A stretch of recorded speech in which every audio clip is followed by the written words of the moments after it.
Hello and welcome. You're watching InfoFeed. There's a tax being levied on every single human being on this planet today. It was not voted on by your parliament. It was not debated by your local politicians. It is being decided by missiles in the Middle East and traders on Wall Street. Today, the price of Brent crude oil surged past $120 a barrel. It is a psychological threshold. It is a financial breaking point. For the last 3 weeks, a war has raged across the Persian Gulf. The Strait of Hormuz is effectively blocked. Iran's cargo island export terminals are burning.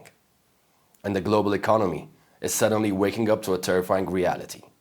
We have built a 21st century civilization that still fundamentally relies on 19th century fossil fuels, moving through medieval maritime choke points. Today we look at the $120 barrel.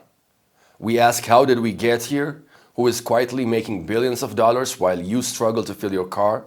And what happens to the developing world when the fuel that grows our food, powers our hospitals, and moves our goods becomes a luxury item? Let's look at the math, because the math of the global oil market is unforgiving. The world consumes roughly 100 million barrels of oil every single day. Before this conflict, about 20% of that oil, which is roughly 20 million barrels, passed through the Strait of Hormuz. Well, today, that strait is a war zone. Maritime insurance companies are refusing to cover tankers. The ships have stopped sailing. And millions of barrels of oil have effectively vanished from the global supply chain. When supply drops and demand stays the same, prices explode. But let's be fair and look at this objectively. The $120 barrel is not the fault of one single nation. It is a collective failure of geopolitical foresight. The United States and Israel launched strikes to neutralize a perceived military threat. Iran retaliated by weaponizing its geography, threatening the shipping lanes. Both sides made strategic choices, but neither side prepared the global economy for the collateral damage. Western nations like the US and Australia have tried to calm the markets by releasing oil from their emergency reserves. But you cannot run a global economy on emergency reserves. It's like trying to put out a forest fire with a garden hose. The market knows this. The algorithm trading oil futures knows this. And so, the price keeps climbing. In every crisis, there is a casualty. And in every crisis, there is a profiteer. Who loses when oil hits $120 a barrel? You and I. But the question is, who wins? Let's look at big oil. During the energy shocks of the early 2020s, the world's largest fuel companies posted the highest profits in the history of corporate capitalism. Today, history is repeating itself.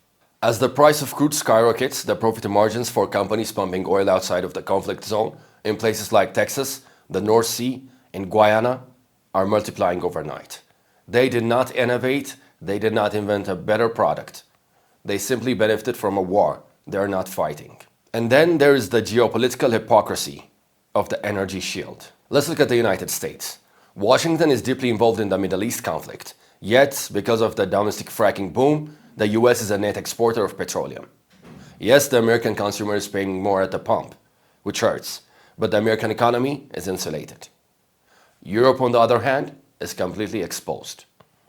After cutting off Russian gas over the Ukraine war, Europe became highly dependent on Middle Eastern liquid natural gas and crude. Now that pipeline is frozen. European factories are facing shutdowns. The West is not suffering equally. The decisions are made in Washington, but the economic bleeding is happening in Berlin, Tokyo, and London. But if Europe is bleeding, the global South is hemorrhaging. How does $120 oil look from New Delhi, or from Nairobi, or from Manila? It looks like an existential threat. In the West, high oil prices means a more expensive road trip. In the global South, high oil prices mean you cannot afford to eat. Oil is not just gasoline for your car. Oil is the diesel that runs the tractors that harvest the wheat. Oil is the chemical base for the fertilizers that make the crops grow. Oil is the fuel for the cargo ships and trucks that bring the food to the market. When oil hits $120, food inflation is inevitable. For developing nations that are already struggling with the post-pandemic debt, this is a nightmare. They have to buy oil in US dollars as the crisis deepens. Investors flee to the safety of the dollar. making local currencies like the rupee, the shilling, or the peso weak. So, developing countries are hit with a double penalty. The oil is more expensive, and their money is worth less. This is the inherent unfairness of the global system. A farmer in Punjab or a factory worker in Bangladesh had absolutely no say in the geopolitics of the Persian Gulf. Yet, they are the ones who will be forced to skip a meal to subsidize the fallout. We're witnessing the cost of our own complacency. For decades, we have known that relying on a single, volatile region for the lifeblood of the global economy was a recipe for disaster. We talked about green energy, we talked about transitions, but when oil was cheap, we hit the snooze button. The $120 barrel is an alarm clock. It is telling the world that as long as your economy relies on imported fossil fuels, you are not truly a sovereign nation. Your foreign policy, your domestic stability, and the price of your bread will always be held hostage by the next conflict in a distant sea. Blaming the politicians is easy. Blaming the oil cartels is justified. But the reality is that the global economy built this trap for itself. If there is any silver lining to the pain of $120 oil, it is this. It might finally force the world to realize that the true energy independence is not an environmental luxury. It is a matter of national survival.